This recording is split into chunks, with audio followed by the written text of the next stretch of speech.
मैं Chandan Kumar Pandey Usha Martin world school के online अधिगम कार्यक्रम में सेट 9 पाठ योजना संख्या 43 में 9वीं के पाठ्यक्रम में शामिल अलंकार विषय के साथ उपस्थित हूँ। आज हम अलंकार के अंतर्गत शब्दालंकार के तीसरे प्रकार श्लेष अलंकार के बारे में जानेंगे। श्लेष अलंकार। श्लेष का अर्थ है चिपकना, जहाँ एक शब्द ही एक बार प्रयुक्त होने पर दो या दो से अधिक अर्थ दे, वहाँ श्लेष अलंकार होता है। दूसरे शब्दों में जहाँ एक ही शब्द से दो या दो से अधिक अर्थ चिपके हों, वहाँ श्लेष अलंकार होता है। जैसा कि हमने श्लेष का अर्थ जाना, चिपकना, जुड़ना। यहाँ पे काव्य की पंक्तियों में आने वाले शब्द का प्रयोग एक बार ही होगा और उस किसी एक शब्द में उसका अर्थ अनेक होगा, दो या दो से अधिक होगा। जबकि हम यमक अलंकार में पढ़ रहे थे कि हर बार शब्द आएगी, उसकी आवृत्ति होगा और आवृत्ति के साथ उसका अर्थ बदल जाएगा। यहाँ पर शब्द कई प्रयोग होंगे, लेकिन उनमें से किसी एक शब्द का प्रयोग अनेक अर्थों के लिए किया जाएगा, उसे हम श्लेष अलंकार कहेंगे। जैसे हमने कनक कनक की बात की थी, तो कनक कनक में दो अर्थ निकल रहा था, दो बार प्रयोग हुआ, दो बार अर्थ निकल रहा है। लेकिन यहाँ पर एक बार कुछ प्रयोग होगा और उसका अर्थ अनेक निकलेगा, एक ही शब्द का अर्थ अनेक निकलेगा। तो ये एक अंतर है थोड़ा, इसमें इसको ध्यान देना है, नहीं तो फिर समस्या आ जाती है श्लेष और यमक के पहचान को लेकर। उदाहरण से हम इसको समझते हैं। श्लेष अलंकार के लिए कुछ उदाहरण हैं जिसको आप देख सकते हैं और पढ़ के और इसको समझ सकते हैं हम। जैसे पहला उदाहरण है, चरण धरत चिंता करत, चितवन चहु और सुबरन को ढूंढत फिरत, कवि व्यभिचारी चोर। इसका स्पष्टीकरण हम देख लेते हैं। उपर्युक्त दोहे की दूसरी पंक्ति में सुबरन का प्रयोग किया गया है, जिसे कौन कौन ढूंढ रहा है? कवि, व्यभिचारी और चोर, तीनों ढूंढ रहे हैं उसे।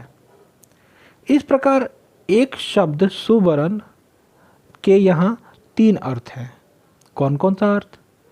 तो कवि सुबरन को जो ढूंढ रहा है उसका अर्थ है शब्द। व्यभिचारी जो है वो सुबरन को जो ढूंढ रहा है वो अच्छा रंग रूप, और चोर सुबरन का अर्थ है स्वर्ण, सोना ढूंढ रहा है। अतः यहाँ श्लेष अलंकार है, मतलब एक ही शब्द के तीन अर्थ यहाँ पर दिखाई दे रहे हैं। परिणाम स्वरूप हम इसे श्लेष अलंकार की श्रेणी में रखेंगे। दूसरे उदाहरण में हम देखते हैं इसको, मंगन को देख पट देत बार बार। अब इसमें देखिए कौन सा शब्द का प्रयोग अनेक अर्थों के लिए किया गया है, मैंने रेखांकित किया है, पट। अब इसका स्पष्टीकरण देख लिया जाए। इस काव्य पंक्ति में पट के दो अर्थ हैं। एक पट का अर्थ है वस्त्र और दूसरे पट का अर्थ है किवाड़, दरवाजा। अतः पहला अर्थ है वह व्यक्ति किसी याचक को देखकर उसे बार बार वस्त्र देता है, कोई मांगने वाला उसे देखकर बार बार उसे वस्त्र देता है। और दूसरे का अर्थ है वह व्यक्ति याचक को देखते ही दरवाजा बंद कर लेता है। अतएव यहाँ श्लेष अलंकार का सौंदर्य है। और एक उदाहरण है, मधुवन की छाती को देखो, सूखी कितनी इसकी कलियाँ।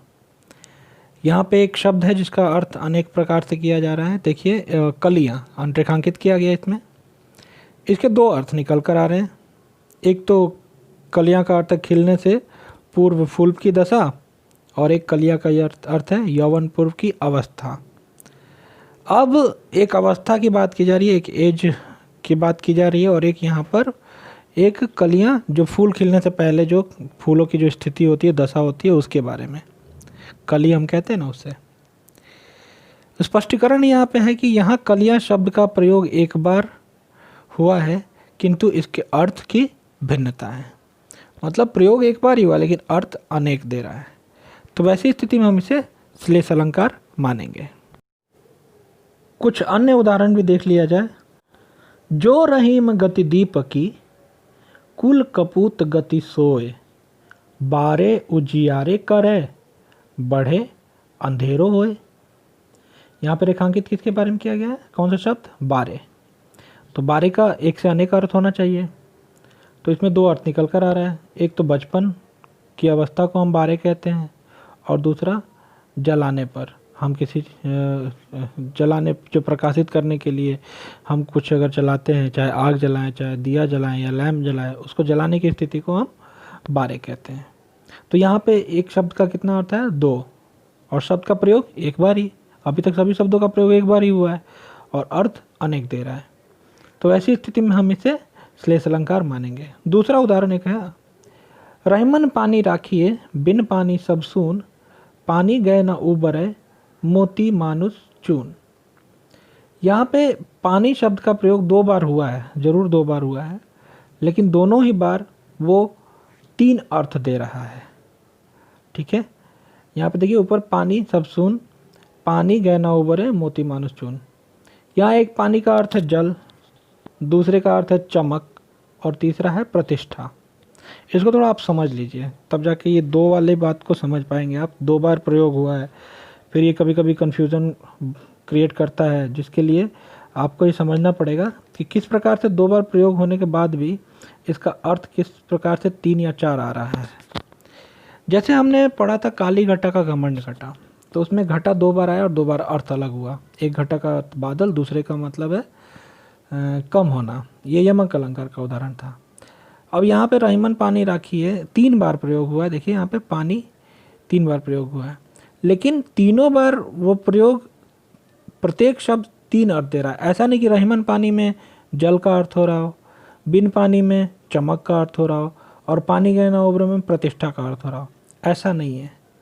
ये प्रयोग होने के बाद भी इसका अर्थ तीनों पानी में तीन अर्थ के साथ है, मतलब उसके साथ तीन अर्थ चिपके हुए हैं।